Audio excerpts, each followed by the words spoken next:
Bonsoir. Merci d'être à ce rendez-vous pour passer en revue les principales informations de ce jour.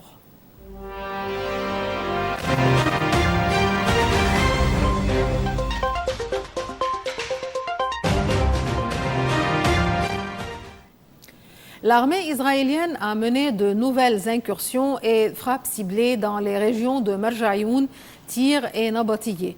Le Hezbollah est directement visé alors que Tel Aviv avertit toute implication dans la guerre avec l'Iran entraînerait sa destruction. Des unités israéliennes ont pénétré les zones de Houla et Meis el-Jabal où 2 habitations ont été détruites. Un bulldozer libanais a même été saisi et transporté du côté israélien.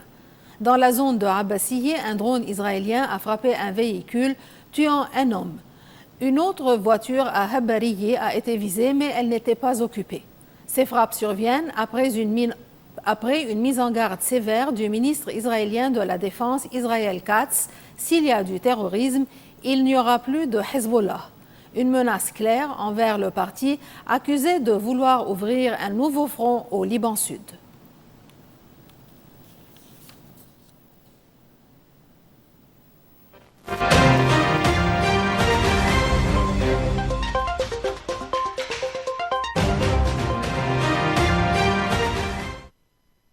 Le conflit Iran-Israël entre feu et diplomatie.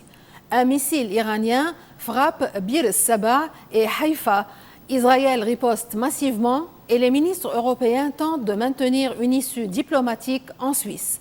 Pendant ce temps, la colère gronde en Iran, l'Internet est coupé et le monde entier suit avec inquiétude. Des milliers de personnes manifestaient contre Israël à Téhéran à l'issue de la prière hebdomadaire, scandant des slogans en soutien à leurs dirigeants selon des images diffusées par la télévision d'État. Sur le plan militaire, un missile iranien s'écrase près d'un bâtiment abritant les bureaux de Microsoft à Beersheva, dans le sud d'Israël. 5 blessés légers, un incendie et des dégâts symboliques. L'Iran vise ce qu'il appelle les partenaires technologiques de l'armée israélienne. Le corps des gardiens de la révolution islamique revendique l'attaque, accusant Microsoft de collaborer aux activités de cybersurveillance israélienne.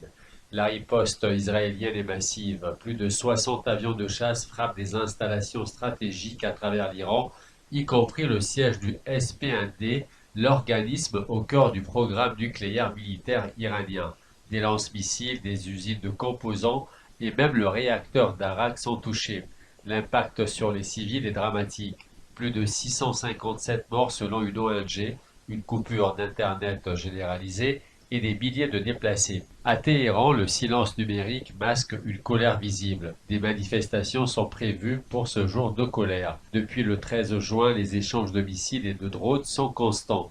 À Rasht, au nord du pays, une explosion a été confirmée après un appel israélien à évacuer la zone. En parallèle, Téhéran a nommé un nouveau chef du renseignement des gardiens de la révolution après la mort de Mohammad Kazemi, tué dans une frappe israélienne.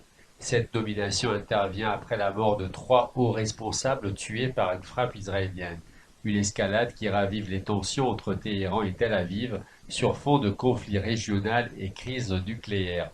Avec cette nouvelle domination, Téhéran affiche sa résilience. Mais dans les coulisses, la République islamique se prépare à faire face à ce qu'elle considère comme une agression directe sur son sol.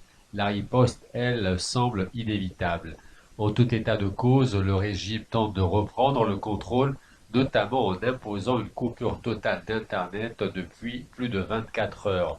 Mais les tensions s'exhortent. Le Hezbollah menace d'intervenir malgré les avertissements directs de Washington. Une très mauvaise décision selon l'émissaire américain Tom Barak. Israël de son côté dit se tenir prêt à frapper toute menace venue du Nord. Des évacuations sont en cours. La Chine, l'Australie, le Japon, l'Inde retirent leurs ressortissants d'Iran et d'Israël. La guerre inquiète, mais pour l'instant, les négociations tiennent encore.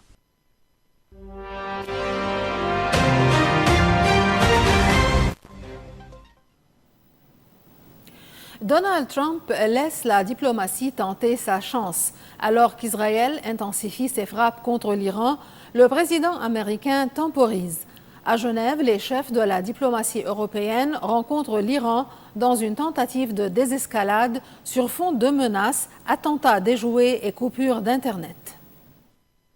Dans un contexte de guerre ouverte entre Israël et l'Iran, Donald Trump choisit de temporiser. Le président américain se donne 2 semaines avant de décider d'une éventuelle participation aux frappes israéliennes. Malgré l'escalade, Washington laisse une chance à la diplomatie. Le président Trump a validé des plans militaires, mais laisse 2 semaines aux négociateurs. S'il y a une chance de dialogue, il la saisira, assure sa porte-parole. Mais les États-Unis restent préoccupés. Selon eux, l'Iran pourrait produire une bombe atomique en 15 jours. À Genève, une réunion cruciale. David Lammy, Jean-Noël Barrot, Johan Van Den Poel et Kaya Kallas rencontrent le ministre iranien Abbas Araghchi. Objectif, appeler au retour à la voie diplomatique. Ce dernier aurait été la cible d'un attentat déjoué il y a quelques jours. Un complot israélien, selon un conseiller, qui visait à éliminer le chef de la diplomatie iranienne juste avant les pourparlers.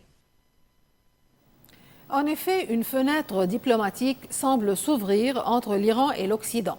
Alors que les tensions montent entre Téhéran et Tel Aviv, Londres affirme qu'une solution négociée est encore possible. Des rencontres internationales de haut niveau se multiplient pour éviter une escalade régionale. Le chef de la diplomatie britannique, David Lammy, affirme qu'une fenêtre existe pour résoudre la crise avec l'Iran par la voie diplomatique. C'est ce qu'il a déclaré après une rencontre avec son homologue américain Marco Rubio. Au cœur des échanges, la nécessité d'un accord pour empêcher l'escalade du conflit opposant Téhéran à Israël. Selon Londres, les 2 prochaines semaines seront cruciales. Cette déclaration intervient alors que le Moyen-Orient s'embrase. Après des frappes israéliennes sur le sol iranien et la mort de hauts responsables, le risque de guerre totale grandit. Les capitales occidentales redoublent d'efforts pour éviter le point de non-retour. David Lammy se rend à Genève accompagné de ses homologues français, allemands et de la chef de la diplomatie européenne, Kaya Kallas. Objectif, rencontrer le ministre iranien des Affaires étrangères, Abbas Araghchi, pour relancer les négociations sur le programme nucléaire iranien.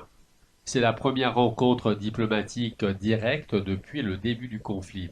De son côté, le chef de la diplomatie française, Jean-Noël Barrot, s'est entretenu avec Marco Rubio.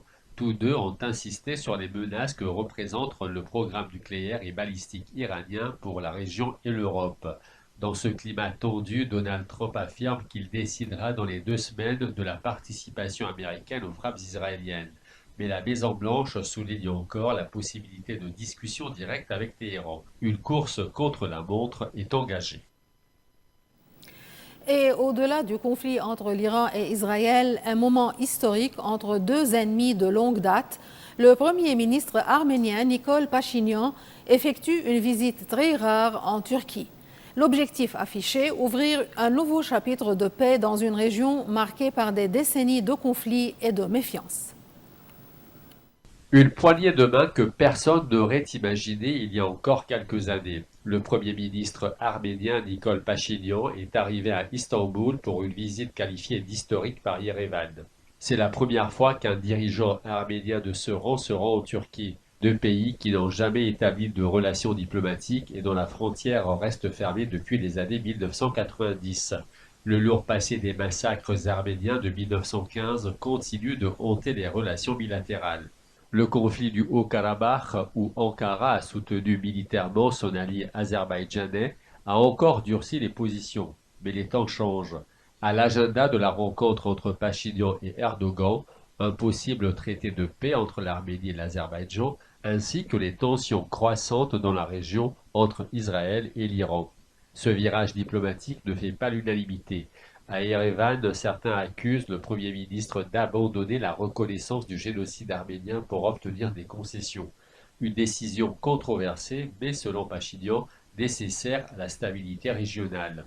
Ce rapprochement s'inscrit dans une dynamique engagée depuis 2021 avec la reprise des vols commerciaux et la nomination d'envoyés spéciaux.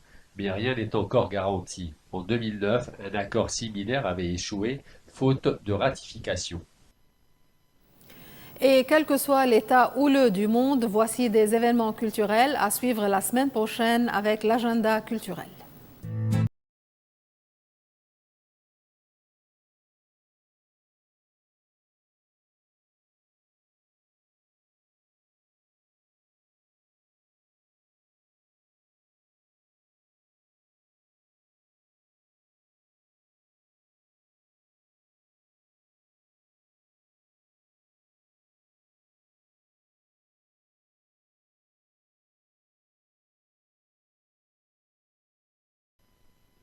Et sur ce, nous terminons ce journal. Merci pour votre attention. Bonsoir.